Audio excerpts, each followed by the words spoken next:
다시 배를 타고 건너편으로 가셨다. 아멘. 우리 옆에 있는 분들과 인사하겠습니다. 하나님 당신을 사랑하십니다. 하나님의 당신을 사랑하십니다. 사랑하고 축복합니다. 예, 사랑하고 축복합니다. 오늘 3월 설교 시리즈는 제자도에 대해서 좀 말씀 나누려고 하고요. 그래서 우리 시대의 제자란 무엇인가에 대해서 나누려고 하는데, 오늘은 본문은 1절부터 31절까지 얘기했지만 사실은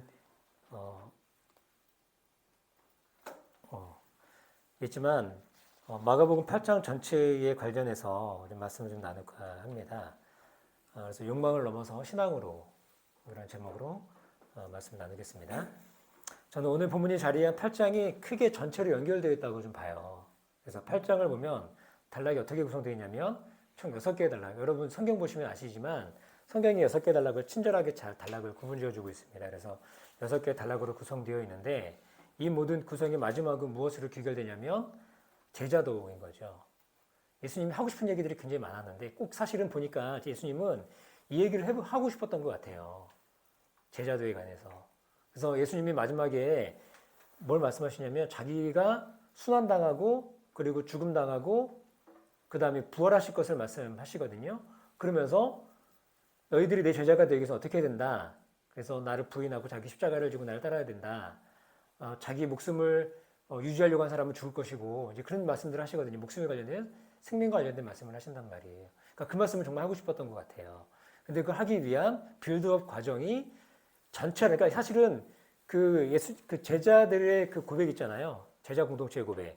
특히 베드로가 했던 고백, 오늘 아까 얘기했던 그런 찬양의 가사의 그런 고백 있잖아요. 그 고백이 마가복음에서 분기점이라고 봐요, 학자들은. 그래서 그 분기점을 이전과 이후로 보는데, 그 분기점 이후에 주님이 제자들에게 정말 하시고 싶었던 말씀을 하시거든요. 그래서 그 말씀 하시기 위한 전체 1장부터 그때까지가 빌드업 과정. 좀 짧게 보면 오늘 본문에서부터 8장 1절부터 그 말씀 하시기 전까지가 어디예요? 30절까지. 30절부터 그 말씀을 하시는데 30절까지의 말씀이 정말 예수님이 하고 싶었던 말씀을 하기 위한 그런 어떤 그 빌드업이다. 근데 그거를 마가가 그렇게 잘 편집을 해놨다. 저는 이제 그렇게 보는 겁니다. 그래서 1절부터 10절까지 오늘 보면은 사실은 보통 사람들은 이제 7병2호라고 얘기하지만 2호는 사실인지 몰라요. 그러니까 몇 마리의 물고기인 거죠. 근데 편의상 그냥 7병2호라고 얘기한다면 7병2호 사건을 이제 기록하고 있는데, 오늘 이제 보면 서두죠. 전체적으로 보면 서두에 4,000명을 먹이시는 예수님의 기적 사건이 이제 등장을 합니다. 근데 얼마 전에 예수님께서 오병이어의 기적을 일으키신 것을 우리가 알고 있잖아요. 그러니까 예수님의 이 두 가지 기적이 원래는 하나였다라고 말하는 학자들이 있어요. 그런데 여러분, 말씀의 배경과 내용이 다릅니다. 상이하기 때문에 같은 사건이라고 볼 필요는 없을 것 같아요. 두 가지 사건이 있었고 두 가지를 다 기록하고 있다 보면 될 것 같습니다. 그래서 마가가 두 가지 비슷한 기적을 기록한 이유가 있을 것이죠. 나중에 예수님께서 제자들에게 떡에 관한 가르침에 대해서 굉장히 제자들이 둔감한 모습을 보입니다. 오늘 말씀을 보면 14절 이하에 보면 이렇게 나와요. 떡에 대해서 둔감한 모습을 보이니까 예수님께서 오병이어와 칠병이어를 언급하시면서 두 가지 기적이 갖는 의미에 대해서 선명하게 보이지 않지만, 사실 선명하게 보여주는 것은 요한복음에서 이 기적이 어떤 의미인가를 보여주죠. 예수님께서 어떻게 오셨어요? 생명의 떡으로 이 땅에 오셨다라고 하는 것들을 보여주시는 거예요. 그러면서 그 얘기를 하고 있는 겁니다. 그래서 생명의 떡으로 오셨는데, 생명의 떡으로 오신 예수님이 누구의 예수님인가? 유대인의 예수님인가? 가 아니라 오늘 본문에서는 사실은 이방인의 예수님으로도 오셨다.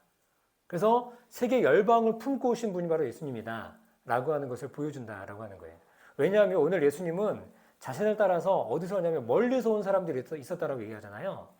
멀리서 왔다는 것은 무엇을 말하는 거냐면, 학자들은 마가가 구약에 이사야서 20장과 예레미야서 46장에 나오는 이방 지역에 살고 있는 하나님의 백성이 돌아올 것에 대한 약속을 하거든요. 그게 이사야서 20장하고 예레미야 46장에 이방 민족들이 하나님께로 돌아올 것에 대한 예언을 하신단 말이에요. 그것에 대한 인용이라고 보는 겁니다. 그렇게 안 보는 분들도 있어요. 근데 제가 주석을 많이 봤는데 대다수 학자들이 하시는 이 본문을 그렇게 해석하더라고요. 그래서 이방인들이 돌아올 곳이라는 걸 보여주면서 멀리서 왔다라는 걸 얘기하고 있고, 예수님이 여러분 아시겠지만 대가볼리 가셨잖아요. 데가볼리가 10개의 성읍이라는 의미인데 그게 이방 지역이라고 합니다. 그러니까 이방에 갔다 오셨어요. 그리고 또 보면은 그 7장에 보면 누가 나옵니까? 수로보니게 여인이 나오잖아요. 수로보니게 여인이 어떤 여인이에요? 이방 여인이에요. 페니키아 여인이라는 거예요. 그러니까 그 여인이 나와가지고 나왔을 때 그 여인과 이렇게 마주하시는, 그 여인을 상대해 주시는, 대화해 주시는, 그리고 그 여인의 딸을, 흉악한 귀신일 딸을 살릴게 고쳐주시는 그 모습이 나오는 것이거든요. 그래서 이방 지역에 살고 있는 하나님의 백성이 돌아올 것에 대한 약속의 인용이라고 보는 거예요.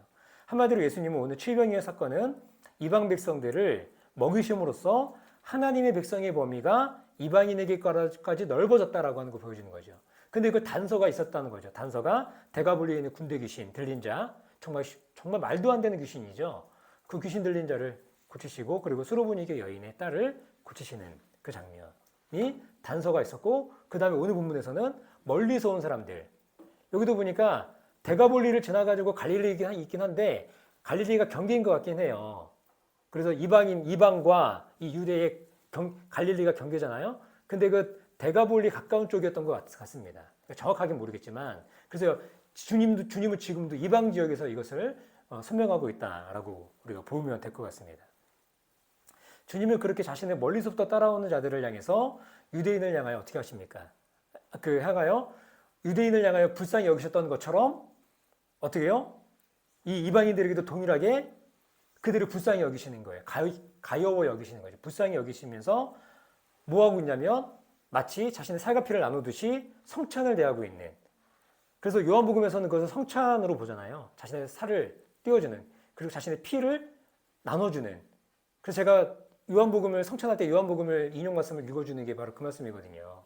그래서 내 피를 마시지 않고 내 살을 마시지 않는 너는 상관이 없다. 너희 조상들은 하늘에서 만나를 먹었지만 다 죽었지만 내가 주는 음식을 먹으면 영원히 죽지 않는다. 그 말씀을 하시는 것이거든요. 그래서 예수님께서 오늘 이 칠병의 사건을 통해서 이방 지역 사람들에게도 자신의 살을 나누시는 그 모습이다라고 보여주시는 거죠. 자신의 백성으로 그들을 인정하셨고 그들을 보듬어 주시는 그 예수님의 모습인 거예요. 오늘 예수님의 모습을 보면 이 무리들의 모습을 굉장히 세심하게 살피고 있는 모습을 볼 수 있습니다. 사흘이나 그러니까 처음에 사흘 동안 오랜 시간 함께 있었던 거죠. 사실은 그 광야거든요. 그 에레모스라는 광야인데, 그 빈들 광야인데, 그 광야에 3일 동안 함께 있으면서 그들이 처음에 먹을 걸 가져왔던 것 같아요. 그러나 금방 떨어졌겠죠. 그 오랫동안 있을 거라고 예상하지 못했을 수도 있습니다. 떨어졌겠죠. 그러니까 예수님이 그들의 형편을 아신 거예요. 그리고 먼 데서 온 자들도 있었기 때문에 그들이 돌아가다가 허기져가지고 쓰러질 것 같다. 굉장히 우리 주님이 세심하게 살피고 있는, 긍휼을 베푸시는 모습을 볼 수 있습니다. 그래서 2절을 개역성경으로 보면 내가 무리를 불쌍히 여기노라 그들이 나와 함께 있은지 이미 사흘이 지났으나 먹을 것이 없도다. 그렇게 말씀하세요. 우리 주님은 큰 무리를 불쌍히 여기십니다. 여기서 불쌍히 여기다라고 하는 것은 원어로 보면 굉장히 큰 슬픔인 거예요. 단장의 아픔. 단장이 뭔지는 모르겠지만 단장이 뭐예요? 단과 장이 끊어지는 거 뭐죠? 장이 끊어지는 거다. 단장. 그렇죠. 그런 의미네요. 제가 써놓고도 막 헷갈리고 있어요. 그러니까 그러니까 장이 끊어지는 정도의 그런 고통이 있는 것을 주님은 그렇게 마음 아파하고 있는 모습인 거예요. 그래서 스플랑크 니조마이라고 하는 단어인데 사실 인류 구원의 시작이 바로 이 스플랑크 니조마이, 예수의 긍휼, 예수의 불쌍히 여기심에서부터 사실 인류의 구원에 시작됐다라고 그렇게 볼 수 있는 것이죠. 여러분, 사실 기적이 일어나는 현장 보면 또는 하나님의 부르심이 시작되는 현장에 보면 늘 어떤 일이 있냐면 우리 예수님처럼 그 무리들을 향해 사람들을 향하여 불쌍히 여기는 마음, 애통히 여기는 마음, 긍휼히 여기는 마음에서부터 사실은 하나님의 부르심이 시작이 되고요. 그 부르심이 시작되면서부터 기적은 일어나는 것을 볼 수 있어요. 우리가 이런 생각하는 어떤 놀라운 기적, 가시적인 그 기적도 있겠지만 사람이 마음이 변하고 바뀌는 것도 좀 기적이라고 본다면 거기서부터 일어나는 거예요. 어디서부터요? 긍휼히 여기는 거, 애통히 여기는 거, 불쌍히 여기는 거. 어떤 문제에 대해서 지독히 애통하다 보면 하나님의 마음을 발견할 때가 있습니다. 그래서 그리스도인에게서 긍휼과 애통은 굉장히 중요한 덕목인 것이죠. 우리 사명이 어디 있어요? 우리가 애통하는 곳에. 우리 사명이 어디 있어요? 우리가 긍휼히 여기는 곳에. 여러분 자세히 보시면 그 부담감이 사명이에요. 하나님이 여러분들이 더 많이 보여주는 것 있잖아요. 그게 사명이라고. 제가 어제 저녁에 탄소금식과 관련해서 여러분들이 올려주신 영상을 다 보았습니다. 하나도 안 빼놓고 제가 다 봤거든요. 굉장히 인상적이더라고요. 특히 이제 병욱이가 올려준 영상 보니까 정말 3년 전에 갔던 그 바닷가가 지금 이제 절벽이 돼가지고 사람이 통행이 안 되는 그런 곳으로 불과 3년 만에 그렇게 변했던 모습을 보게 되고 또 그리고 천이가 올려준 영상도 다 봤어요. 다 봤는데 거기는 이제 굉장히 또 이제 지적인 어떤 탐구가 만한 그런 내용들이었고 저는 이제 가장 인상적이었던 게 이 두 부부가 올려준 EBS 다큐였는데 한 여성이 자신이 어떻게 그 플라스틱 제로이스트라고 얘기하나요? 환경운동가가 되었는지를 보여주는 거예요. 그래서 그분이 보니까 처음에 그런 삶을 살지 않았었는데 그렇게 살기로 작정했던 이유가 하나 뭐냐면 해양동물의 플라스틱으로 인해서 또 그런 고통당하고 있는 모습을 보면서 그런 삶을 살기로 작정했다고 하는 것입니다. 그 환경운동을 시청하는 삶을 살게 되었는데 그분의 삶을 들여다보니까 쓰레기를 진짜 거의 만들지 않더라고요. 거의 만들지 않고 어떤 부부와 비교했는데 어떤 부부는 막 엄청나게 플라스틱을 다 안 봤죠 여러분들? 예. 플라스틱 장난 있어요. 거의 뭐 우리 집 쓰는 것처럼 비슷하게 쓰는 것 같아요. 플라스틱 장난 있었는데 근데 그분은 그렇게 자기가 자각을 하고 나서는 문제의식을 갖고 나서는 정말 플라스틱을 만들지 않더라고요. 그리고 어디를 많이 이용하냐면 플라스틱을 안 쓰기 위해서 재래시장을 이용하더라고요. 재래시장에 가면 낱개로 팔잖아요. 그러면 자기가 봉투를 가져가서 거기서 받아다가 굉장히 불편한 삶이죠. 근데 그렇게 한다라는 겁니다. 한 사람의 지구인으로서 환경운동을 열심히 하더라는 거죠. 이 여성이 이렇게 살 수 있었던 이유가 뭐냐면 저는 애통이라고 봐요. 거기에 대해서 문제에 대해 문제의식을 갖고 애통하는 마음. 그리고 그 동물들을 불쌍히 여기는 마음. 그런 마음 때문에 그런 삶을 살 수 있다는 것이죠. 어떤 사람이 유기견에 대한 애통의 마음이 있지 않습니까? 그래서 유기견 봉사를 막 다니잖아요. 유기견들을 위한 삶을 삽니다. 잘 이해 안 되지만 그분은 거기에 애통하는 마음이 있는 거예요. 어떤 사람은 보호종류 아동들이 불쌍하고 애통한 마음이 들어서 그들을 지원하고 돕는 일을 하더라는 것이죠. 우리 그 하나복 하는 교회 중에 하나 교회가 어디냐면은 우리 한번 갈 건데 그 대전에 있는 새누리 삼교회라는 교회가 있습니다. 근데 그 교회는 예배당 자체를 어떻게 했냐면 예배당 자체를 카페를 만들어 가지고 아예 통째로 다 줬어요. 아무런 관여를 하지 않습니다. 그 수익도 자기들 다 써요. 근데 그 임대료는 누가 내요? 교회가 내는 거예요. 근데 교회 성도들이 너무 기뻐한다는 거예요. 감사한다는 거예요. 저는 이 환경운동가, 아까 얘기했던 환경운동가 어떻게 그렇게 살 수 있을까? 너무 불편할 것 같은데, 근데 그렇게 보니까 그 내면에 기쁨이 있는 거예요. 저는 그거 없으면 못할 거라 생각합니다. 그냥 부담감만 가지고 한다고 한다면 전 못할 것 같아요. 그분이 그렇게 산 지가 3년이가 됐대요. 맞죠? 못할 것 같아. 근데 그렇게 살아가요. 어떻게 저는 그 안에 기쁨이 있기 때문에. 우리가 그리스도인으로서 이렇게 살아갈 수 있는 이유는 하나님 우리 가운데 부담감만 막 집어넣어 주셔가지고 이거 어떻게 하지? 억지로 끌려가는 그런 게 아니라 우리가 그렇게 살아갈 때 애통하는 마음이 있을 때 그 안에 기쁨이 우리 주님이 그 수많은 사람들을 만나고 그들을 고쳐주시고 했을 때 우리 주님의 마음이 안 기뻤을까요? 아니요. 좀 기뻤을 거라고 봐요.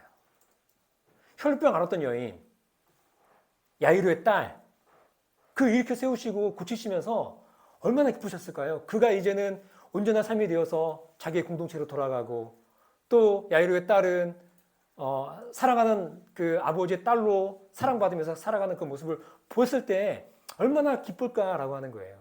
수많은 귀신 들린 자, 여러분 특별히 아까 대가볼리에서 군대 귀신 들린 자 어때요? 자신의 몸을 상하게 하고 아무도 그를 어떻게 할 수 없는 그 사람을 예수님이 거기에 가셔가지고 고치시잖아요. 그가 온전한 제대로 된 삶을 살아갈 수 있는 모습을 봤을 때 우리 주님 얼마나 기뻤을까라고 하는 것이죠. 하나복 교회들 안에 있는 교회들이 여러 가지 그런 변혁 사역들을 하잖아요. 여러분 그거 그냥 힘들면 못합니다. 그게 짐이라 생각하면 못하죠. 어떻게 하겠어요? 근데 그 안에 뭐가 있어요? 기쁨이 있는 거예요. 저는 그러니까 그 일을 감당한다고 봐요. 제가 이번에 동역회원 수양에 갔다 왔잖아요. 하나복에서 하는. 제가 이제 한 분을 안내해야 되는데 이분이 네트워크에서 아무도 안 온 거예요. 그래서 저희 네트워크로 조인해가지고 같이 다니게 되었습니다. 근데 이분이 하는 사역이 되게 독특하더라고요. 이분이 어떤 사역을 하냐면 러브 더 월드라고 여러분 쳐보시면 나올 것 같아요. 러브 더 월드라고 미혼모를 돕는 사역을 하는데 이분이 전국에 미혼모를 700여 명 정도를 돕고 있다고 해요. 그 단체를 이분이 만들었는데 이분이 만든 게 아니고 사실은 사모님이 만들었어요. 사모님이 아이를 못 낳아요. 아이를 못 낳아서 그 미혼모를 볼 때 굉장히 마음가운데 궁일한 마음, 애통하는 마음이 있었던 것 같아. 제가 뭐 깊게 얘기해보지 않았지만 모르지만 그래서 어떻게 산부인과에서 만났던 미혼모가 몇 명을 통해서 이 사역이 시작이 된 거예요. 놀랍죠? 그렇게 시작이 됐고 이분은 아기를 못 낳으니까 그 미혼모들이 낳았던 아기들을 입양을 한 거예요. 그 2명을 입양을 해가지고 같이 왔더라고요. 입양을 해서 그렇게 하고 있는 삶을 살고 있습니다. 저는 이렇게 삶을 살 게 너무 대단한데 여러분들도 애통할 수 있는 애통하는 그런 영역이 좀 다를 거라고 봐요. 그런 영역 안에서 여러분들이 그렇게 하나님의 부르심을 따라서 그 애통하는 그 영역, 많이 보여주는 영역, 많이 사랑해야 될 대상의 영역을 찾는다면 그것이 우리 교회가 될 수도 있고 각자가 개인이 될 수도 있겠죠. 우리 교회가 좀 성장해서 가족교회가 좀 분리가 된다면 가족교회마다 할 수 있는 일들이 있겠죠. 저는 그렇다고 봅니다. 하나님이 우리에게 보여주시는 것이 다 다르겠죠. 다른 사람보다 더 많이 보이고 더 부담되는 것, 더 애통의 마음이 드는 것, 저는 그것이 우리의 부르심이고 우리의 사명이라고 생각합니다. 우리가 그 일을 할 때 진짜 기적이 일어나는 거예요. 예수님처럼 뭐 병든 자를 고치고 이런 게 아니라 진짜 기적은 뭐예요? 사람의 변화가 기적인 거예요. 나 같은 사람도 변화되고 그리고 또 다른 누군가 나의 삶을 통해서 변화가 일어난다면 그게 기적인 거죠. 그래서 여러분 새누리 3교회는 자기 교회에 대한 자부심이 있어요. 공간을 못 쓰는데도 자기 교회에 대한 자부심이 있어서 사람들이 계속적으로 그 교회에 찾아오는, 그래서 그 안에서 변화가 일어나는 그런 일들이 있다고 하는 것이죠. 우리 주님이 제자들에게 원하시는 것이 바로 이런 것이었다라고 하는 겁니다. 유대의 종교 지도자들 같이 혐오와 배제, 편가르기, 자기들만의 개토를 쌓는 것, 우리 주님이 이거 원하지 않으시는 것이죠. 우리 주님은 유대 사회가 종교적으로 버린 사람들을 찾아가셨어요. 그리고 그들을 회복시켰습니다. 그리고 찾아오는 불쌍한 자들 마다하지 않으시고 다 그들 만나주셨어요. 예수님 얼마나 피곤하셨을까? 제가 옛날에 묵상 강의하다가 한번 얘기한 적이 있는데 마가복음에서도 봤던 것 같아요. 예수님의 하루 일상을 보면 이건 살인적인 스케줄이에요. 감히 따라갈 수가 없어요. 근데 새벽 민명에 예수님이 기도하러 가셔야 아버지를 독대하러 가시고 그런 삶을 사실. 그리고 아침부터 저녁까지 그 살인적인 스케줄을 해가시면서 오는 사람들마다 어떻게 해요? 그냥 저 같은 능력이 있으니까 오는 사람마다 다 나라! 야! 다 나! 다 나라니까! 다 나을지어다 멋있게 해야 될까요? 좀 그럴 수 있을 거라고 봐요. 근데 예수님이 본문을 보면 놀랍게도 오는 사람은 다 일일이 만져주셨다고 성경에 되어 있어요. 다 일일이. 여러분 그 일 쉬운 일은 아니에요. 정말 병든 자들, 귀신 들린 자들이 와가지고 곤이 오겠습니까? 죄송해요. 이상한 짓 하면서 오겠죠? 근데 그걸 다 그 사람들이 데리고 오면 다 일일이 안수해서 다 그들을 붙잡아서 그렇게 터치하면서 치유하신 예수님 모습이 있다는 겁니다. 그래서 오늘 부모님 보니까 그런 마음으로 그들을 바라보시면서 그들의 허기를 채워주시더라는 것이죠. 오늘날에도 허기진 자들이 얼마나 많은지 모르죠. 그렇지 않아요? 오늘 본문의 1절은 사실은 단지 육신에 먹는 것만을 의미하지 않는다고 봅니다. 물론 본문의 그런 맥락적으로는 그렇게 볼 수 있지만 우리 예수님의 사역을 생각해 본다면 단지 먹는 것만, 육신에 먹는 것만을 의미하지 않을 거라고 봐요. 육신의 배를 채워줄 식량을 의미하기도 하지만 그것을 넘어 요한복음이 얘기하고 있는 생명의 떡으로 오신 예수 메시아를 의미하는 것이죠. 오늘 얼마나 많은 사람들이 영적인 허기를 채우고자 자신의 그 허한 마음을 채우고자 잘못된 관계에 몰두합니까? 그렇죠? 거기서 헤어나오지 못해요. 잘못된 관계 안에서 자기를 다 허비합니다. 그 사람이 만족을 줄 것 같아. 근데 그런 만족 없어요. 또 영적인 허기를 채우고자 약물에 몰두하는, 그래서 여러분 관계에 중독되어 있고 약물에 중독되어 있고 또 다른 여러 가지 모든 것들이 중독되어 있어서 자기로 살지 못한 사람들이 얼마나 많은지 모르겠어요. 그래서 아모스 선지자는 이렇게 말씀합니다. 아모스 8장 11절에 보니까 이렇게 말씀해요.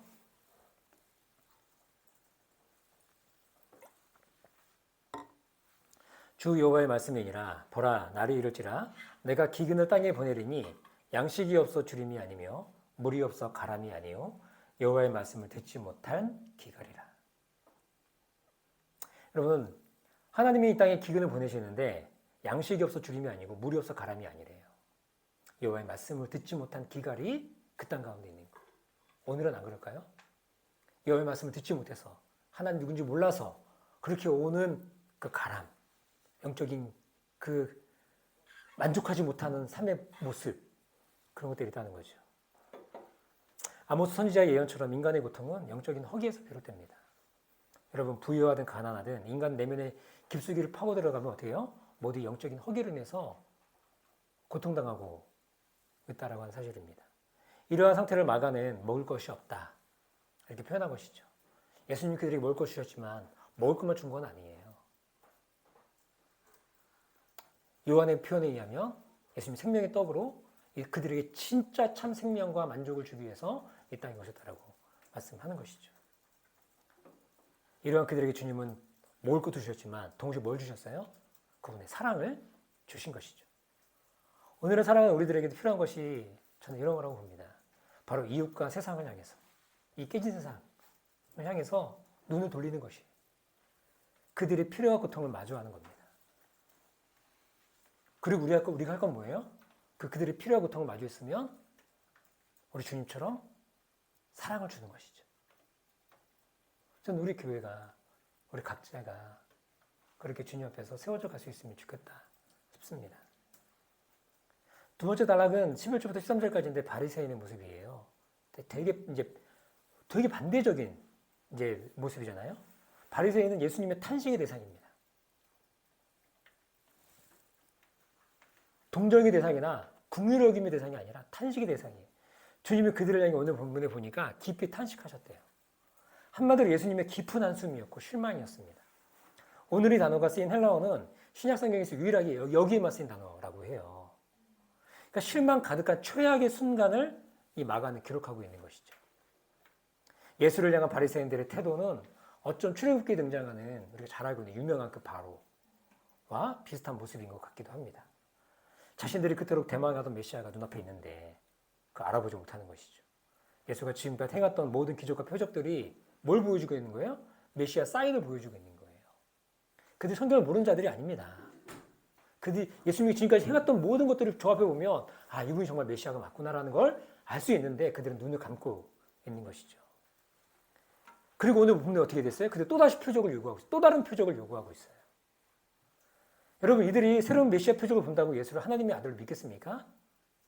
그렇게 안 보여 있는 거죠. 여러분, 여기 아이러니가 있습니다. 바리새인들이 버린 예수를, 유대 종교 지도자들이 버린 예수를 이방인들, 멀리서 온 자들이 예수를 맞이하고 있다고 하는 거예요. 그러므로 우리는 바리새인들의 누룩과 헤롯의 누룩을 주의해야 합니다. 14절 이후에 나오는데 그들의 공통적인 태도는 뭐예요? 메시아를 받아들이지 않는다는 것입니다. 근데 그들이 예수를 받아들이지 않는 그 이유는 뭐냐면 바리새인의 누룩과 헤롯의 누룩이라고 했는데 그게 성경은 뭐라고 되냐면 위선이라고 얘기하고 있어요. 그러니까 누가복음 12장 1절에 보면 이걸 바리새인들이 갖고 있는 걸 위선이라고 봐요. 여러분, 주님 옆에 나가는데 내가 가면을 쓰고 나가고 위선 쓰고 나가면 우리 주님이 그를 받아주실까요? 저는 이거 굉장히 중요하다고 봅니다. 예수님이 바리새인의 누룩과 헤롯의 누룩을 주의하라고 하시는 것은 바리새인의 누룩은 위선이고 헤롯의 누룩은 교만이라고 봐요. 여러분, 우리 가운데 위선과 교만이 있을 때 예수님께 나아갈 수 있어요? 아니요. 예수님 우리를 맞아들일 수가 없어요. 여러분, 우리가 주님 앞에 나아갈 때는 정직한 모습으로 나가야 돼요. 정말 있는 모습 그대로 나가는 겁니다. 솔직하게 나아가는 거예요. 그럴 때 우리 주님이 받아주시는 것이죠. 그러면서 14절과 21절은 떡의 교훈을 설명하는 거예요. 이제 그 떡에 대한 부분을 말씀하셨고, 그 다음에 반대되는 그 아주 말 안 듣는 그 바리새인들을 경계하시면서 14절부터 21절까지는 그 떡이 어떤 교훈이 있는 것인가를 얘기하십니다. 그러면서 제자들이 이제 빵 가져오는 거, 떡 가져오는 걸 잊었잖아요. 제자들이 주된 하자는 계속 뭐냐면 빵이에요. 빵, 떡. 제자들은 빵이 부족한 것을 한탄하고 있습니다. 계속해서. 반면에 예수님은 뭐라 그래요? 그 빵을 보면서 경고하는 거예요. 제자들에게. 너희들이 5병이어와 7병이를 받지만 정말 경계될 것은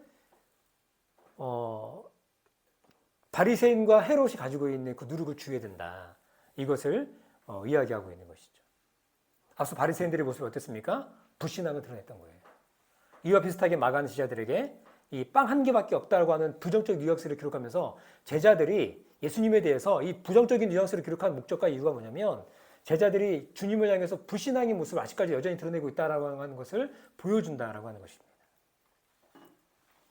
이러한 제자들의 불신앙의 모습을 보신 예수님이 바리새인과 헤롯의 누룩을 주의하라고 경고하신 겁니다. 그러나 이러한 경고의 메시지를 듣지 못한 제자들은 어리석은 생각으로 수군거리는 거예요.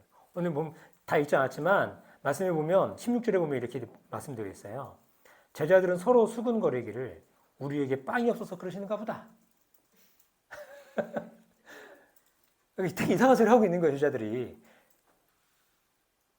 제자들이 빵이 한 개밖에 없습니다. 우리가 왜 빵이 한 개밖에 안 가져왔지? 막 이렇게 싸우고 이렇게 얘기하고 있는데 예수님이 그 빵을 보시면서 앞서 봤던 그 바리새인들, 또 헤롯 땅들, 그들의 누룩을 주의하라고 얘기하고 있는데 이 제자들은 예수님의 그 경고의 말씀이 무엇인지도 잘 모르고 있는 거예요.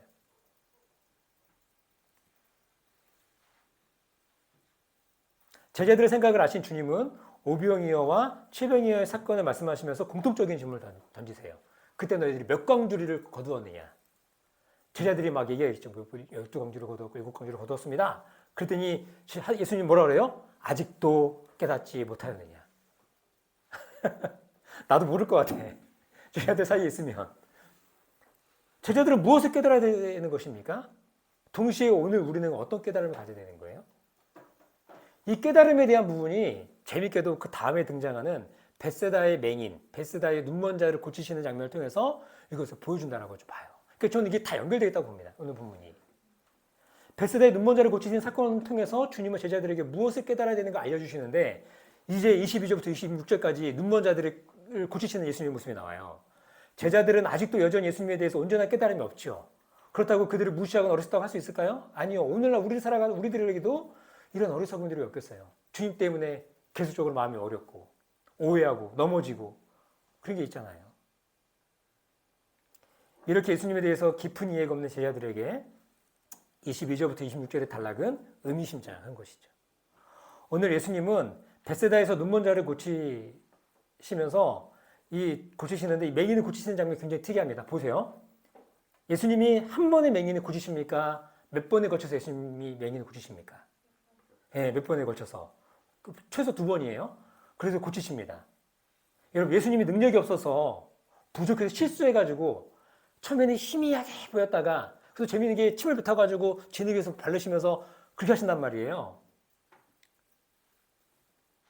그렇지 않아요. 예수님 부족해서도 아니고 실수해서도 아닙니다. 맹인을 고치는 것을 통해서 제자들의 눈먼 것을 고치겠다라고 하는 사인이 저는 이 안에 담겨 있다고 봅니다.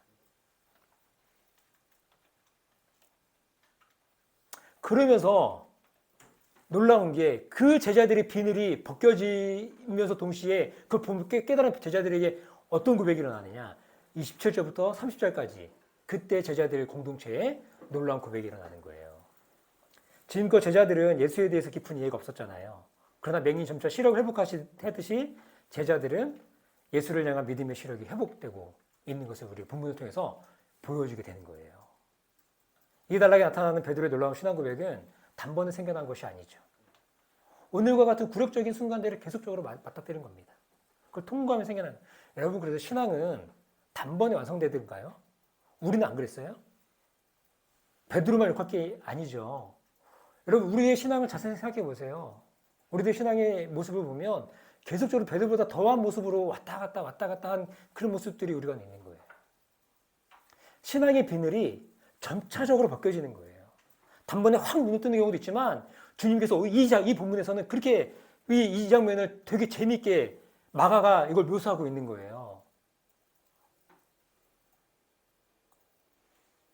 의심과 회의를 거치고 통과하면서 눈에서 비늘이 벗겨질 때 생겨나는 것이 참 신앙인 겁니다. 베드로의 신앙 고백은 그래서 베드로 개인의 신앙 고백이 아니라 제자 공동체의 동일한 고백인 거예요.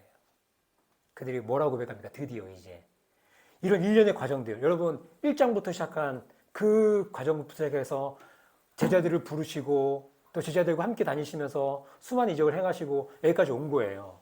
오면서 드디어 이제 제자 공동체가 어떻게 고백하는 거예요? 선생님은 그리스도십니다. 이렇게 고백하는 거예요. 한마디로 뭐예요? 마태복음의 기록으로 본다면 주는 그리스도시요, 메시아이시요, 살아계신 하나님의 아들이십니다. 이 고백을 하고 있는 것이죠. 주님이 얼마나 이 고백을 기뻐하십니까? 바요나 시몬아 흥분하셨어, 주님이. 이걸 알게 한 것은 너의 혈육이 아니다. 하나님 아버지가 너를 깨닫게 하신 거다. 그래서 막 기뻐하시고 좋아하신단 말이에요. 근데 그때 베드로가 어떻게 합니까? 오늘 본문에 나와 있지만 베드로가 주님이 이제 그 얘기를 들으시고 주님이 31절부터 38절에 제자의 삶을 비로소 말씀해 주시는데 재밌는 게 뭔가 부족하지만 그래도 분명한 신앙 고백을 들으신 이후에 그들에게 정말 알려주고 싶었던 걸 알려주시는 거예요. 십자가의 순환, 죽음, 그리고 부활, 그리고 너희들이 걸어가야 될 길, 이걸 알려주시는 거죠. 너희들이 제자로 따라올 때 어떤 것들을 감수해야 되는지 그걸 알려주시는 거예요.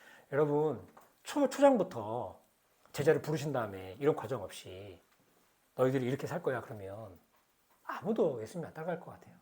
다 도망가지. 빈 그물을 왜 두고 도망갑니까? 그 수많은 그 그물을 두고 도망갑니까? 따라갑니까? 거기서 고기 팔아야죠. 근데 그들이 전차적으로 주님을 만나는 그런 일들이 있는 거예요. 예수님은 제자들과 무리들을 불러서 제자들을 말씀하시면서 확실하게 말씀하십니다. 나를 따라오려고 하는 사람은 자기를 부인하고 자기 십자가를 지고 나를 따라오너라. 여기서 자기를 부인한다는 건 뭐예요? 오늘 우리가 해석하는 것처럼 뭐 우상화된 자기중심성, 뭐 자신의 희망과 계획, 또는 뭐 자기 유익과 개인적 욕망, 이런 것들, 이런 게 자기 부인이라고 하는 거라고 생각할 수 있잖아요. 근데 여러분, 이 오늘 이 말씀은 당시의 사회적 맥락 안에서 이 말씀을 좀 들여다볼 필요가 있습니다. 당시에 십자가를 진다는 것은 가이사의 통치에 반역하는 자들이나 흉악범죄자들에게 내린 형벌인 거예요. 근데 여러분 그 당시 예수님 당시 팔레스타인에 이런 십자가 형벌을 많이 했다는 거예요. 그 말은 뭡니까? 예수님이 너의 십자가를 지고 나를 따르라고 하는 것은 실제적으로 그 십자가를 진다라고 하는 것을 보여주는 것이죠. 한마디로 예수를 따르며 자신의 부인하며 십자가를 지는 일은 자기를 부인하고 반역자로 죽을 각오를 해야 한다라고 하는 걸 이야기하는 겁니다. 그래서 35절에 주님은 너무나도 확고하게 이렇게 말씀하시는 거예요. 누구든지 제 목숨을 구하고자 하는 사람이 잃을 것이요. 누구든지 나와 복음을 위하여, 재밌죠? 나와 복음. 이 복음이 뭐예요? 1장 1절에 얘기했던 그 복음. 가이사의 복음이 아니라, 로마의 복음이 아니라 그리스도의 복음. 그 얘기하는 거죠. 나와 복음을 위하여 제 목숨을 잃는 사람은 구할 것이다. 이렇게 말씀하는 거예요. 그러니까 주님은 제자들에게 그러니까는 그들의 신앙 고백을 반쪽짜리 고백인 것 같긴 하지만 그래도 올바른 그들의 입술로 나와서 고백이잖아요. 주는 그리스도시요 살아계신 하나님의 아들이신다라는 고백을 듣는 순간 주님은 이제 자기의 본 모습을, 자기의 진짜 사역을 보여주기 시작하는 거예요. 이 땅에 내가 왜 왔는지 이걸 보여주는 겁니다. 그리고 너희들이 이 땅에서 어떻게 살아야 될 것인지를 말씀하셨다라고 하는 거예요. 저는 이것도 우리의 동일한 고백인 거 아닌가 싶어요. 우리가 주님이 희미하지만 점차 주님이 선명해질 때 우리 주님이 우리에게 이런 걸 요구하신다니까요. 근데 그게 막 부담이 아니야. 그 안에 놀라운 기쁨이 있어요. 놀라운 감사가 있다고, 주님을 따르는 일에 있어서. 세상은 알 수 없고 세상은 줄 수 없는 평안이 가득하다고요. 우리 그걸 알기 때문에 이 길을 가는 거야. 여러분 이걸 모르는데 이거 어떻게 갑니까? 그냥 끌려가는 거지. 우리 주님이 그렇게 하시는 분이시던가요? 아니요. 그렇지 않아요. 우리 주님이 그걸 주셨으면 그 안에 기쁨도 주신다라고 하는 거죠. 근데 여러분 재밌는 게 오늘날 주님을 따르며 목숨을 걸지 않죠. 오늘날에는. 그 당시에는 그랬단 말이에요. 진짜. 그런 자기 목숨을 바칠 각오를 해야 됐다는 거예요. 근데 오늘날은 어때요? 목숨 거나요? 예수 믿는다고? 근데 여러분 어때요? 오늘날 이 만몬의 지배하를 살아가고 있는 우리들에게 목숨처럼 소중히 여기는 게 있죠. 돈입니다. 주님은 부자 건원에게, 이렇게 누가복음인가요? 부자 건원에게 물어보잖아요. 너의 모든 재물을 팔아 가난한 자들이 나눠주고 나를 따르라 그러잖아요. 그랬더니 성경에 보니까 재물이 많은 거로 그러니까 근심하며 갔다 그랬어요. 근심하며 돌아갔다. 오늘날 돈은 그런 것이더라고요. 우리가 주님을 따를 때 우리를 근심하게 만드는 것이 돈이더라고요. 여러분들 돈이 나쁜 겁니까? 아니죠. 돈은 성경에 보면 같이 중립적입니다. 돈을 좋게도 표현하지만 나쁘게도 표현하고 뭐 그렇게 표현하고 있어요. 성경을 돈을 부정적으로만 그리지도 않고 긍정적으로만 그리지도 않아요.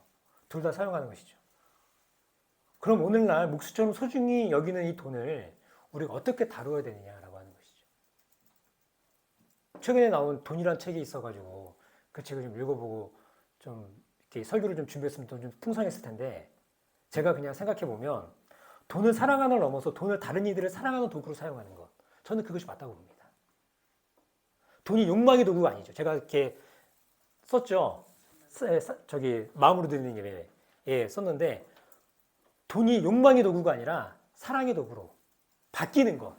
저는 그것이 우리 주님이 우리에게 요구하는 이 땅에서 자기의 목숨을 생명과 같은 이 목숨 같은 돈을 어떻게 사용해야 될지를 우리에게 잘 보여주는 것 아닌가 생각을 해요. 우리의 욕망이 돈을 넘어서 다른 이들과 세상을 향해서 애통으로 바뀔 때 우리는 주님이 걸어가라고 하신 그 길 걸어갈 수 있을 거라고 봐요. 저는 그래서 오늘 예수님이 애통하는 모습을 보여주시면서 그렇게 빌드업을 해나가는 과정 가운데서 제자들이 어떻게 어떤 반응으로 나갈 것인가를 이걸 한 번에 쭉 보여줬다고 생각합니다. 이 8장 전체가 우리에게는 굉장히 의미 있는 말씀인 것이죠.